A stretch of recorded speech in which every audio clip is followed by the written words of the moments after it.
Convido você a abrir sua Bíblia no Evangelho de Lucas, capítulo 15. Lucas 15, onde nós leremos os versículos de 11 a 31. É um texto longo, o texto não estará projetado hoje.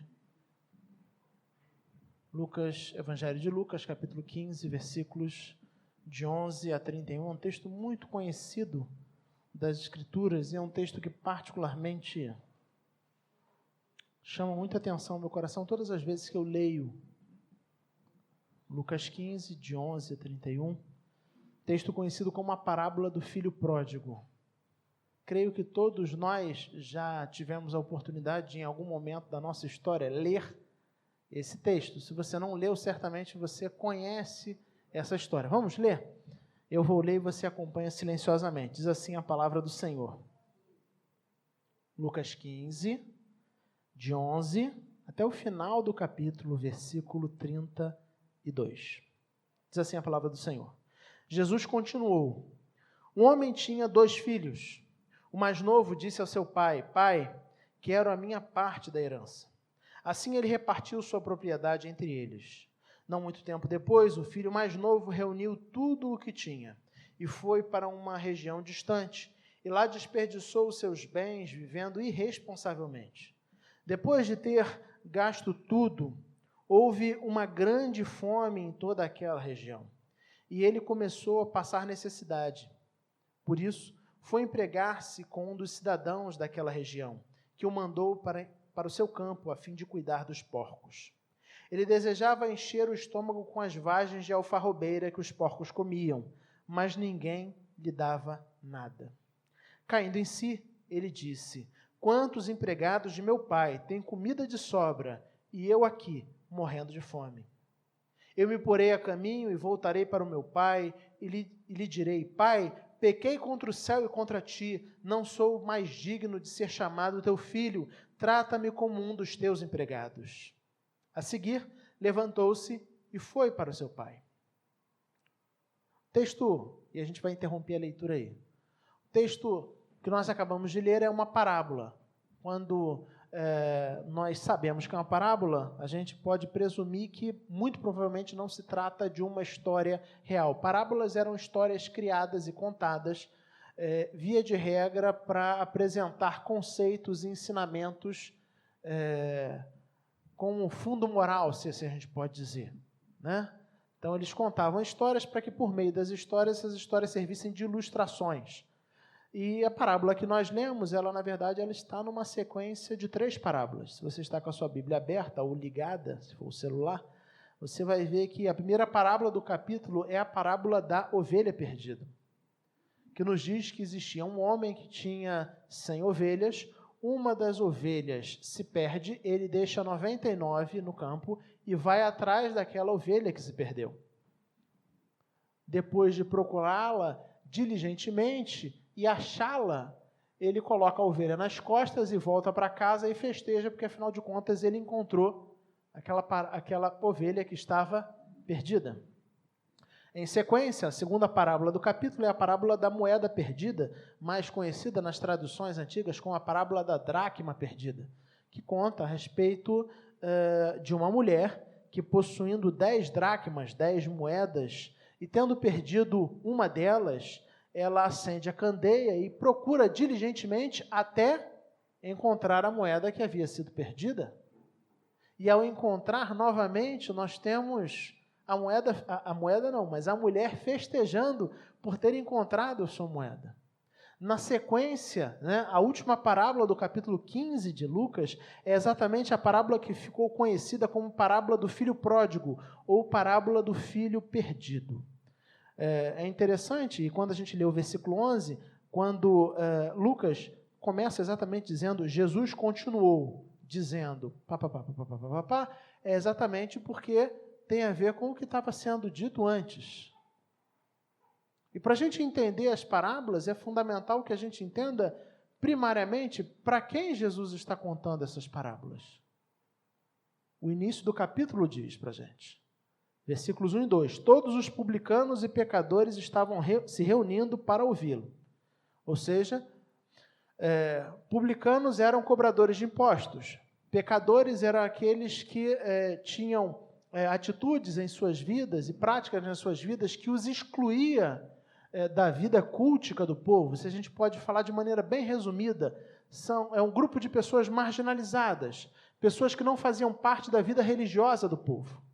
E esse grupo se reunia para ouvir Jesus. Versículo 2, mas os fariseus e mestres da lei o criticavam. Este homem recebe pecadores e come com eles.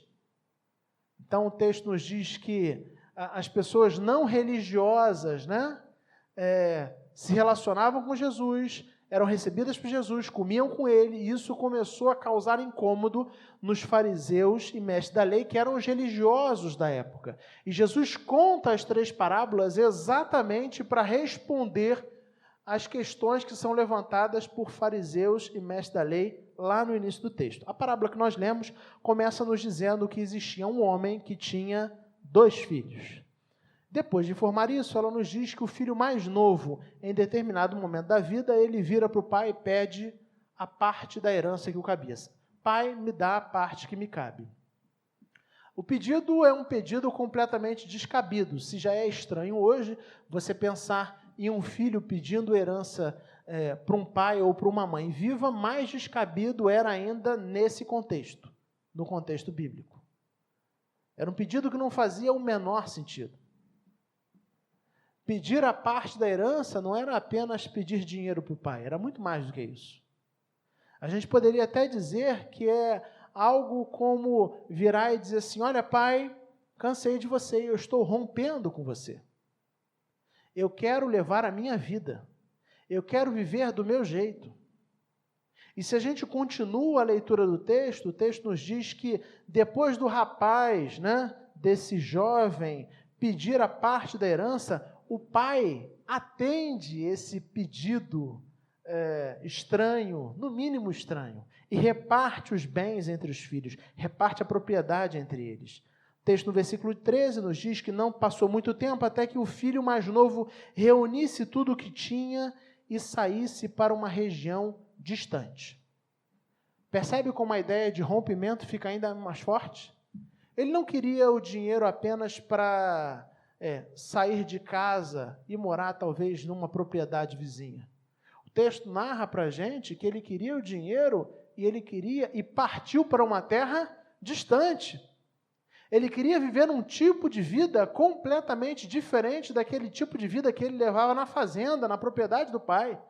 Ele queria viver longe de tudo aquilo que o pai era e de que o pai representava para ele. Pedir a herança de um pai vivo nesse tempo, e a gente poderia até dizer ainda hoje, é romper com o pai. E era isso que esse rapaz estava fazendo. Como quem diz, olha pai, eu não sei, mas eu quero viver outra coisa. Eu não quero mais viver debaixo da sua asa. Eu quero ser dono do meu nariz, eu quero mandar na minha vida, eu quero ter a minha autonomia. Eu estou rompendo com o Senhor. É isso que o rapaz faz. E ele parte para uma terra distante, o texto continua e nos diz que lá na terra distante, esse rapaz desperdiça os seus bens vivendo irresponsavelmente. João Ferreira de Almeida traduziu como dissolutamente. A ideia de uma vida sem limite. De alguém que tenta viver ou busca um tipo de vida que atende a todos os desejos, todos os anseios que existem em seu coração. Não existia prazer que ele negasse a ele. Não existia vontade que lhe fosse negada. Ele vive de uma maneira irresponsável, sem freio, sem limite, sem parâmetros. Todo o dinheiro que ele tinha foi investido nesse tipo de vida. Uma vida onde ele faz e ele vive para ele mesmo, para o seu próprio prazer, a partir da sua própria vontade.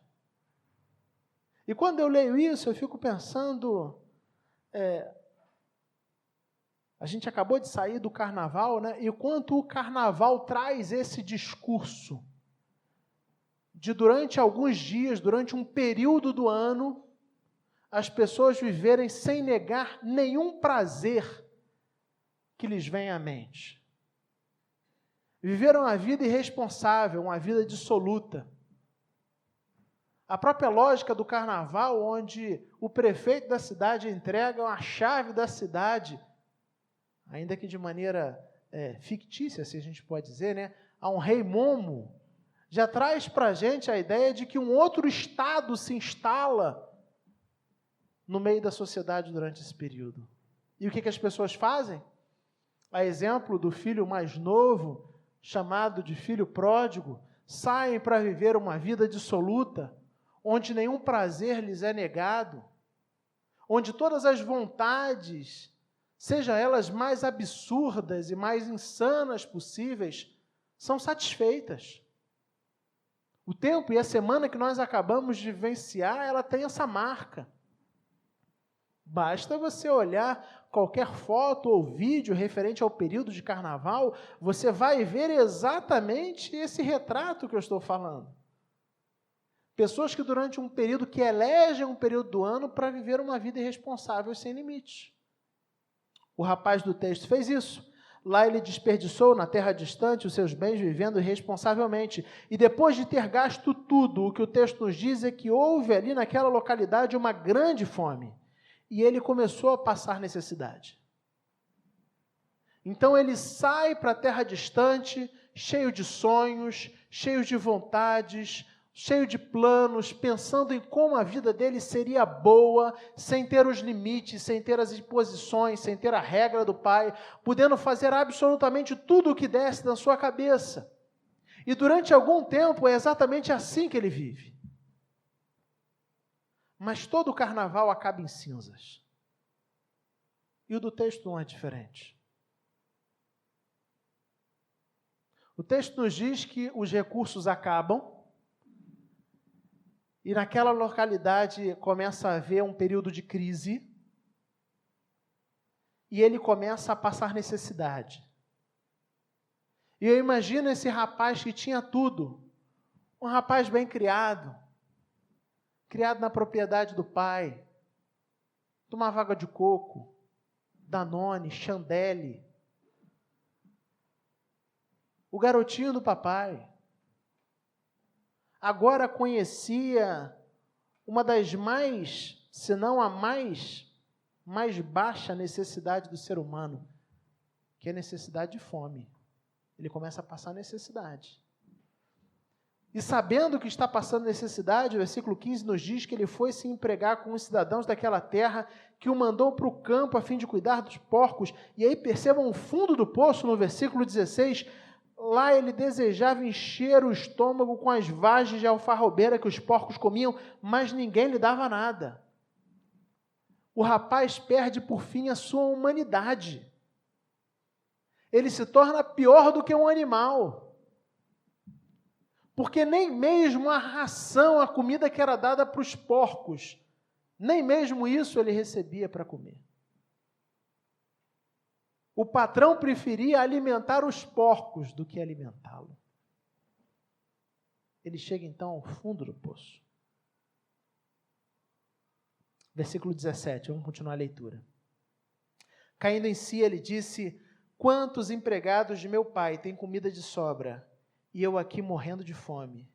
Eu me porei a caminho e voltarei para o meu pai, e lhe direi: pai, pequei contra o céu e contra ti, não sou mais digno de ser chamado teu filho, trata-me como um dos teus empregados. A seguir levantou-se e foi para o seu pai. No fundo do poço, depois de ter buscado um estilo de vida onde nenhum prazer lhe era negado, e vivido irresponsavelmente durante um bom período, ele vê o dinheiro acabar e ele começa a passar necessidade, ele vai trabalhar, e agora nem a comida dos porcos ele recebe. Os amigos estão longe, e ele se sente abandonado. E é lá no fundo do poço que ele cai em si. E é interessante essa ideia de caindo em si, porque o versículo 17 aponta assim: olha, os empregados do meu pai, eles têm comida de sobra, eles estão melhores do que eu. Eu estou aqui morrendo de fome. Imagina você ser dono ou filho do dono de toda uma propriedade, alguém com posses. E agora você se vê numa situação onde você lembra assim, olha, os empregados do meu pai estão numa situação muito melhor do que a minha. E aí, caindo em si, esse rapaz resolve voltar. Ele diz, olha, eu vou me pôr no caminho, eu vou voltar para casa. E toda boa volta, ela é ensaiada. Você já cometeu um erro feio com alguém? Já deu aquela pisada feia na bola, como diriam por aí? Quando a gente pisa feio na bola, via de regra, a gente ensaia a volta. E é isso que o rapaz do texto faz. Ele chega, não, eu vou dizer isso, eu vou falar aquilo. Ele não chegou na presença do pai, mas ele já está pensando um discurso, ele já está pensando as justificativas, ele já está pensando quais seriam as palavras, as melhores palavras, aquelas palavras mais bem escolhidas para, quem sabe, convencer o pai a aceitá-lo de volta, pelo menos como um empregado. O primeiro rapaz do texto, ele é, na verdade, uma ilustração de homens e mulheres que assumiram o caminho da irreligiosidade. Gente que diariamente escolhe viver para a sua vontade, viver para si. Gente que escolhe deliberadamente viver longe do Pai. E viver satisfazendo ou buscando a satisfação dos desejos do seu coração. É exatamente esse tipo de gente que os fariseus, no início do capítulo, reclamam porque estavam comendo com Jesus. Publicanos e pecadores. Gente que não é religiosa, gente que não segue regras, gente que vive uma vida dissoluta. Gente que quer viver do jeito que quer, da forma que quer, respondendo e atendendo os anseios, os desejos, as vontades egoístas do seu coração. Gente que vive um estilo de vida que rompe com o Pai, que diz assim, Pai, eu não quero que o Senhor seja o meu Pai. Eu não quero viver para Ti, eu não quero viver debaixo do Teu domínio. Eu quero partir para uma terra distante e lá viver a minha vida do meu jeito, de acordo com a minha vontade, realizando os desejos e anseios do meu coração. Esse tipo de gente é muito bem ilustrado no texto pelo filho mais novo. Um filho que vira e pede ao pai, pai, olha, me dá a parte que me cabe e eu estou indo embora. E eu fico pensando, de certa forma, pessoas fazem isso porque a nossa vida não é nossa. A sua vida não é sua. Mas assim como o filho pródigo, assim como o filho mais novo, quantos homens e mulheres viram para Deus e falaram assim, olha, que Deus que nada. Eu quero viver do meu jeito. Eu quero viver na terra distante. Eu quero viver satisfazendo as minhas vontades e desejos. Eu quero viver essa vida irresponsável. Eu quero que a minha vida seja um carnaval. Longe de qualquer padrão, longe de qualquer regra. Bem longe do domínio e do contato com o Pai. Essa é uma das formas da gente se relacionar com Deus. Pessoas que escolhem descumprir todas as regras e caminhar o mais longe possível de Deus. São ilustradas pelo filho mais novo. Mas esse rapaz, um dia, ele cai em si. E ao cair em si, ele lembra, algo vem à mente, o coração dele, e ele lembra de como poderia ser a vida dele se ele voltasse para a casa do Pai. E o texto nos conta que ele volta. Versículo 20. A seguir, levantou-se e foi para seu pai. Estando ainda longe, seu pai o viu e, cheio de compaixão, correu para o seu filho, o abraçou e o beijou. O filho disse, pai, pequei contra o céu e contra ti, não sou mais digno de ser chamado teu filho. Sabe o que eu acho mais fantástico nesse texto? É que o garoto ensaia um discurso. ele ensaia uma desculpa, ele ensaia uma justificativa, mas o pai do texto é um pai cheio de graça e misericórdia. Antes que o garoto falasse qualquer coisa,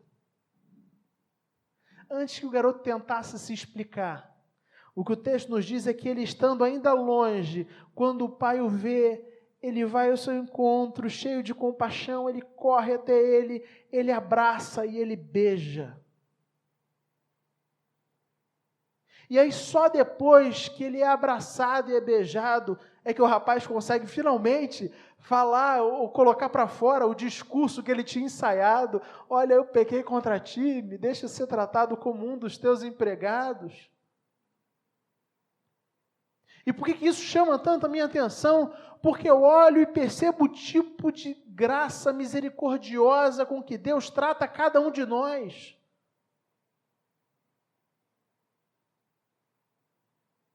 Eu não sei que tipo de vida você escolheu caminhar, mas talvez você tenha escolhido ao longo da sua história, ao longo da sua vida, feito escolhas muito parecidas com a do filho pródigo, a do filho mais novo. De alguém que vive sem rumo, sem limite, na terra distante, e que quer romper com Deus, ou que quer ser o seu próprio Deus. Eu vou viver para o louvor da minha própria glória. Talvez tenha sido essa a sua escolha. Mas o que o texto nos fala é que, ainda que tenha sido essa a sua escolha, se você cai em si e faz um mínimo movimento na direção desse pai, esse pai gracioso corre ao seu encontro, te abraça e te beija. E te recebe como o filho que você sempre foi. Eu acho fantástico porque no discurso ele fala, olha, eu não sou digno de ser chamado teu filho. Versículo 22, mas o pai disse aos seus servos, depressa, tragam a melhor roupa e vistam nele, coloquem um anel em seu dedo e calçado nos pés, tragam um novilho gordo e matem-no, vamos fazer uma festa e alegar-nos, hoje tem churrasco. É isso que ele fala. Hoje tem churrasco. Vamos nos alegrar. O rapaz volta para casa pensando num tipo de relação com o pai. Não, talvez eu consiga um emprego e consiga ficar num cantinho da fazenda lá, tendo um lugarzinho para repousar a cabeça e refeições durante o dia, já vou estar melhor do que eu estava antes. Mas o pai não aceita aquelas palavras e fala assim, olha, você está pedindo para ser tratado como um empregado, mas eu quero te dizer uma coisa, eu vou te tratar como filho. E a lógica do texto é exatamente essa, porque o anel no dedo e a sandália nos pés são a figura da recolocação, da restituição da posição dele enquanto filho. Até bem pouco tempo atrás, historicamente falando, nem todo mundo tinha condições de se calçar, tá, gente? Até bem pouco tempo atrás, ter calçados era sinal de nobreza. Anel no dedo e sandália nos pés quer dizer que ele está sendo restituído à posição dele.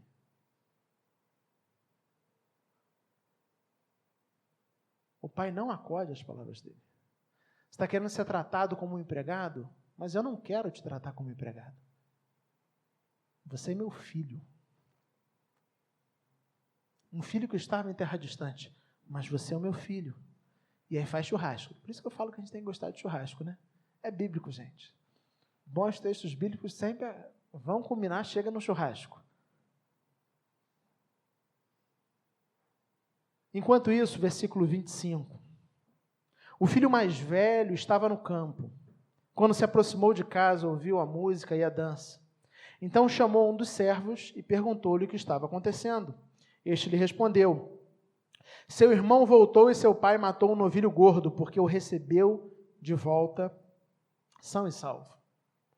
O texto agora vai nos falar sobre o segundo filho, sobre o filho que ficou. E o texto nos fala que esse filho estava fazendo o quê? Ele estava trabalhando, estava no campo, porque é isso que filho responsável faz, está trabalhando.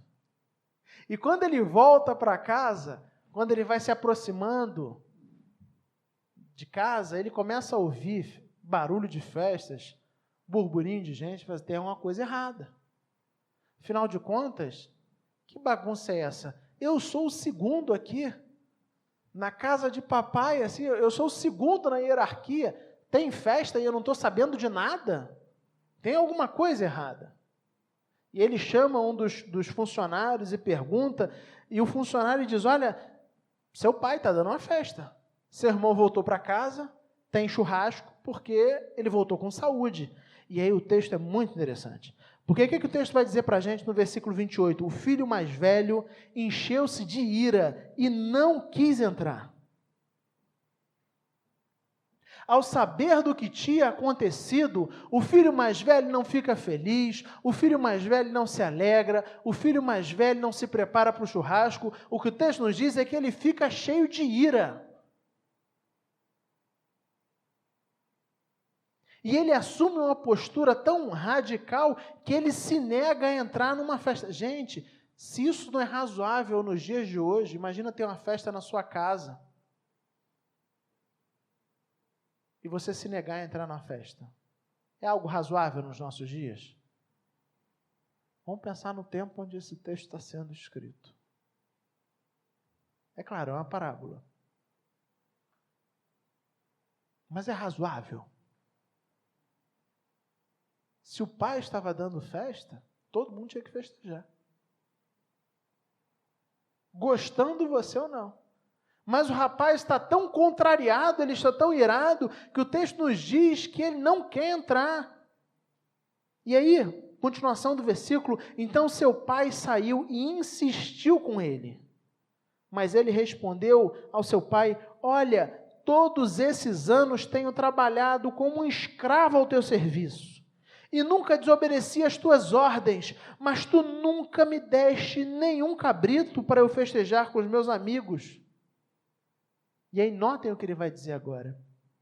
Mas quando volta para casa este teu filho, que esbanjou os teus bens com as prostitutas, matas o novilho gordo para ele. O incômodo dele é simples. Ele age como alguém que simplesmente entende e percebe que é melhor. A revolta dele é, papai, eu sou melhor do que ele. Eu sou o filho exemplar. Eu sou o filho que cumpre as regras. Quando ele saiu de casa, fui eu que fiquei aqui, fui eu que assumi tudo. Fiz tudo direitinho. E agora ele volta e o Senhor trata ele com festa. A raiva dele para com o irmão é tão grande que ele não chama de irmão. Ele fala assim, o funcionário fala, o teu irmão voltou com saúde, mas a fala dele é diferente, assim, voltando este teu filho.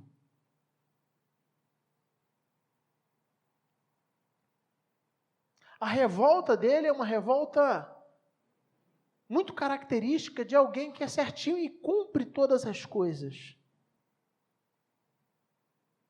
E o texto termina no versículo 30 em diante. Mas quando volta para casa esse teu filho que esbanjou os teus bens com prostitutas, matas um novilho gordo para ele. Disse o pai, meu filho, você está sempre comigo e tudo o que tenho é seu. Mas nós tínhamos que celebrar a volta, notem, desse teu irmão.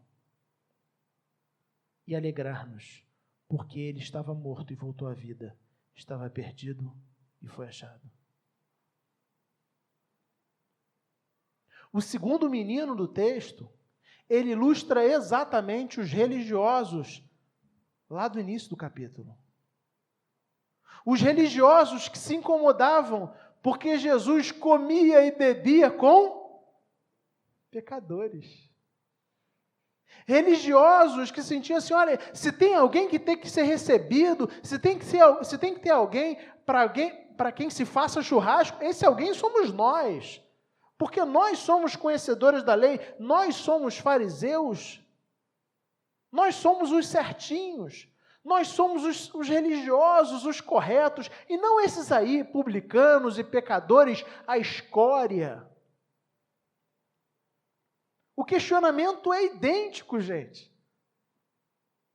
Mas o que eu acho fantástico, absolutamente fantástico no texto, e eu citei isso lá no retiro, quando eu dei um spoiler da mensagem de domingo. Quem estava lá está sabendo disso, né?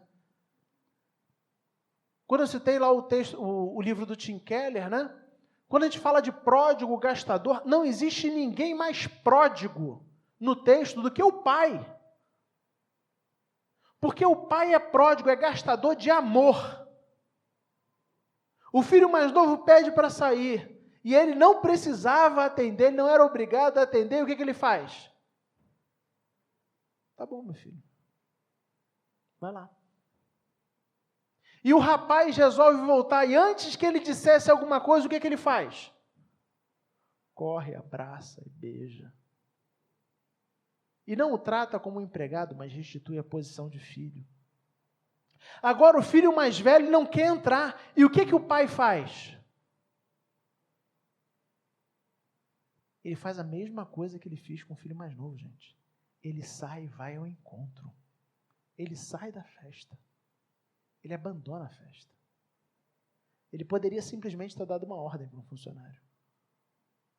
Fulano, vai lá e fala para o meu filho para ele entrar. E fala que é o último aviso. Mas ele não faz isso. Ele sai e tenta conciliar o garoto. Meu filho, a gente precisava festejar. E aí ele ouve o filho mais velho colocar toda a lamúria, né? Toda a mágoa para fora. Eu tenho te servido como um escravo. Tenho te servido como um escravo. Meu Senhor não me dá um cabrito sequer para eu me alegrar com os meus amigos. E a resposta é muito legal. Meu filho, o que eu tenho é seu. Mas a gente tinha que fazer festa, porque seu irmão estava perdido e foi achado. Trazendo para a nossa realidade e aproximando o texto da gente. Quantas vezes eu e você nos pegamos como filhos mais velhos? Quando a gente lê a parábola do filho pródigo, a gente precisa entender uma coisa. Nós somos os religiosos do nosso tempo. Perfeito? Nós somos as pessoas que tentam caminhar dentro das regras. Perfeito? Pelo menos sendo genérico. O grande problema é quando a gente começa e a gente perde de vista que o que está em jogo é o relacionamento com o pai. Ambos os garotos tinham um problema. Eles não sabiam se relacionar com o pai. Um estava distante, foi para uma terra distante, e o outro estava perto, mas não se relacionava com ele como se fosse pai. Ele fala assim, olha, eu tenho te servido como um escravo. Ele tinha uma relação de barganha, de serviço com Deus, e não um relacionamento de paternidade. Ele não se sentia filho, ele não se sentia amado. Não era esse o tipo de relacionamento que ele buscava.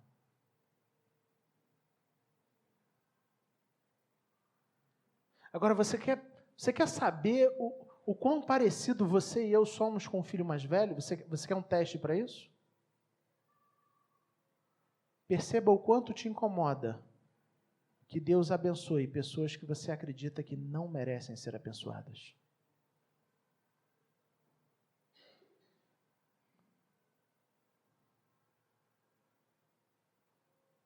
Quando Deus não atende uma oração nossa.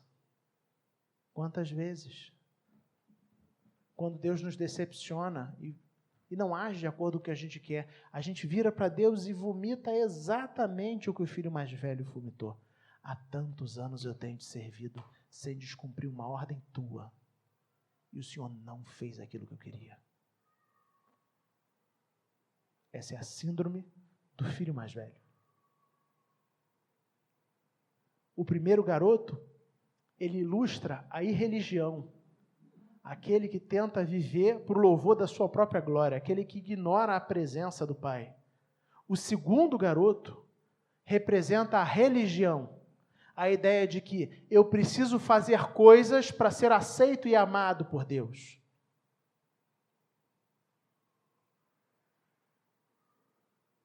É assim que funciona a cabeça do filho mais velho. Ele entende que ele fazia as coisas. E por isso ele era merecedor. E por isso, quando o pai age com graça, com misericórdia, com compaixão, a cabeça dele entra em colapso, porque ele diz assim: "Ô, calma aí.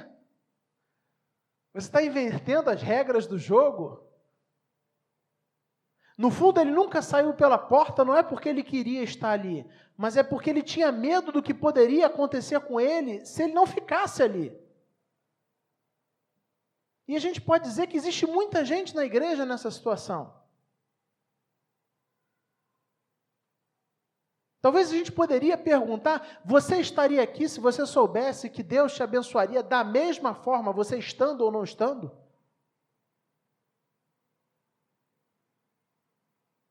Você continuaria a orar e ler a Bíblia se você soubesse que Deus não vai te prejudicar ou te punir porque você não leu ou porque você não orou? Você continuaria dando dízimo e oferta se você descobrisse, e já está na hora de você ter descoberto isso, que não existe devorador?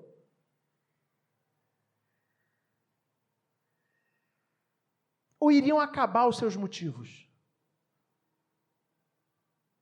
Porque o filho mais velho do texto, ele está dentro de casa, mas ele está com os olhos lá fora. No fundo, ele sonhava estar lá fora. Mas como ele tem medo, ele obedece às regras. E é isso que religiosos fazem. Eles obedecem para ser aceitos por Deus. Obedecem para ser amados por Deus. Obedecem para tentar prender Deus numa relação de causa e efeito. Eu faço, eu venho, eu dou, eu sou certinho, e por isso agora Deus tem que fazer por mim, Deus tem que me abençoar, Deus tem que fazer aquilo ou isso por mim. Não é assim que funciona.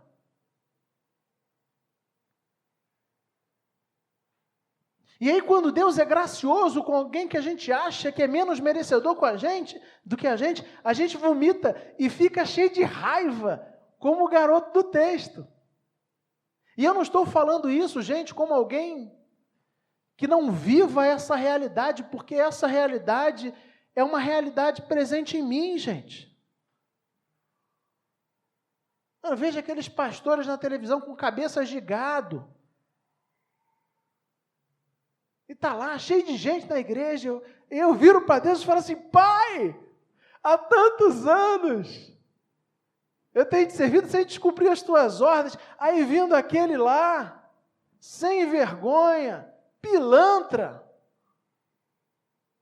pregando o falso evangelho. Essa é uma tendência natural nossa, de tentar prender Deus numa relação de causa e efeito. Tentar barganhar com Deus. A pergunta é: você se identificou mais com o filho mais novo ou com o filho mais velho? Não precisa falar em voz alta. Você se identificou mais com o garoto que saiu de casa e tentou viver, e tenta viver sem limites e sem rumos? Viver por si e para si? Ou você se identificou mais com o segundo rapaz, o rapaz que ficou em casa e tentou viver uma vida de obediência, não porque o coração dele estivesse ali, mas porque ele tinha medo de ser punido se ele saísse? Com que tipo de filho você se identifica? Eu quero dizer para você que é importante você se perceber no texto. Mas existe alguém que é mais central no texto do que o filho mais novo e o filho mais velho. É o pai do texto. O pai do texto é gracioso com os dois filhos. O pai do texto tem compaixão dos dois filhos. O pai do texto é misericordioso com os dois filhos. O pai do texto vai ao encontro dos dois filhos. O pai do texto está disposto a se reconciliar com os dois filhos.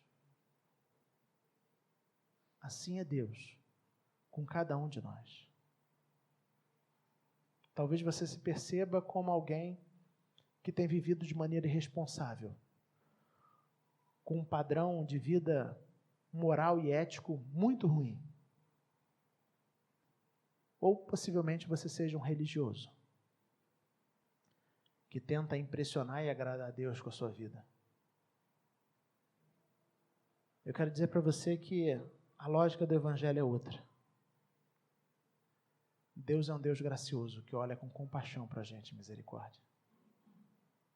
E ele fez isso e faz isso porque um dia houve um verdadeiro filho mais velho. Um filho mais velho que, quando viu a humanidade se perder, não ficou em casa. Mas um filho mais velho que, quando viu a humanidade se perder, veio ao mundo. Um filho mais velho que entendeu que todos nós estávamos perdidos, estávamos mortos e que precisávamos ser achados e que precisávamos voltar à vida. O verdadeiro filho mais velho não ficou em casa. O verdadeiro filho mais velho veio ao mundo e morreu numa cruz para que os seus irmãos pudessem voltar para casa. Essa é a história do Evangelho. Essa é a história do Evangelho. Nós temos um Deus, um Pai, que é gracioso. Seja o tipo de filho que você é, esse Pai é gracioso. Esse Pai é rico em compaixão e misericórdia. Esse Pai te ama. Esse Pai quer se relacionar com você. E nós temos um verdadeiro irmão mais velho, que não se incomodou da gente ter saído de casa, não ficou com raiva da gente, mas ele veio aqui para assumir a punição e o castigo no nosso lugar. O verdadeiro filho mais velho, ele não vira para o pai e fala assim: pai, olha o que eles fazem, olha o que eles fizeram vivendo distante de ti. O verdadeiro filho mais velho veio ao mundo e falou assim: pai, o que eles fizeram, coloca na minha conta, porque eu vou pagar no lugar deles. É isso que a gente vai celebrar daqui a pouco na ceia. A minha oração é que a gente aprenda a se relacionar com esse Deus, entendendo esse caminho da graça. Deus é misericordioso, Ele é rico em compaixão. A gente vai celebrar a ceia daqui a alguns instantes. Eu sempre digo isso. Eu nunca participei de uma ceia da qual eu fosse merecedor. Sempre teve a ver com os merecimentos de Cristo Jesus. Vamos orar? Coloque sua vida diante do Senhor.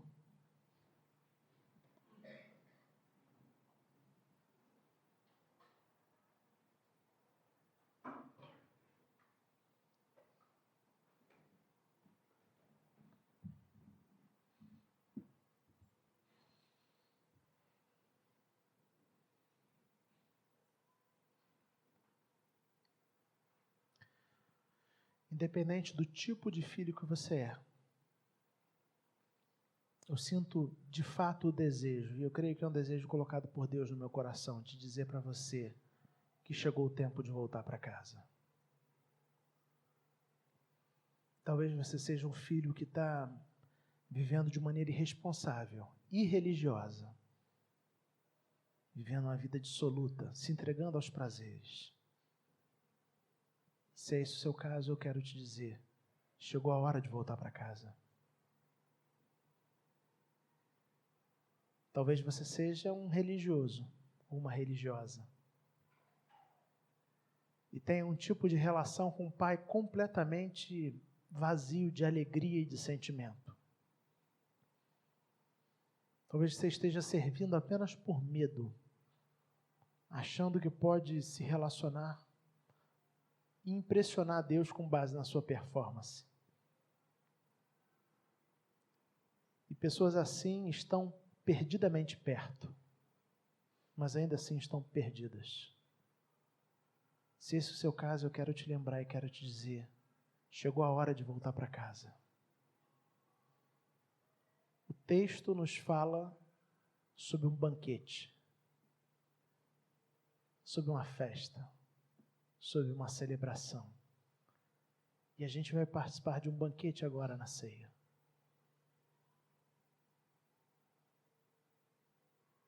Lembra disso. Chegou a hora de voltar para casa. Chegou a hora de tomar o seu lugar na mesa. Não porque você mereça, nem porque eu mereça, mas porque um dia Jesus Cristo veio ao mundo. E através daquilo que Ele fez, eu e você ganhamos o direito, a oportunidade de nos assentarmos nessa mesa. Vamos orar? Deus de amor, Tu és um Deus rico em graça e misericórdia. A Tua bondade, Senhor, ela não tem fim. E quando a gente lê a Tua palavra, nós ficamos absolutamente maravilhados com a Tua compaixão. A verdade, Pai, é que todos nós somos falhos e pecadores. Todos nós, de alguma forma, podemos estar caminhando distantes de Ti. Alguns literalmente distantes, partiram para uma terra distante. Outros estão distantes, ainda que fisicamente perto. Por isso nós queremos ouvir a Tua voz, que vem ao nosso encontro e nos diz: filho, volta para casa. Entra para a festa. Vamos cear. Vamos celebrar. Senhor, dá um olhar mais misericordioso para a gente. Que a gente tenha esse olhar de misericórdia com as pessoas que estão à nossa volta.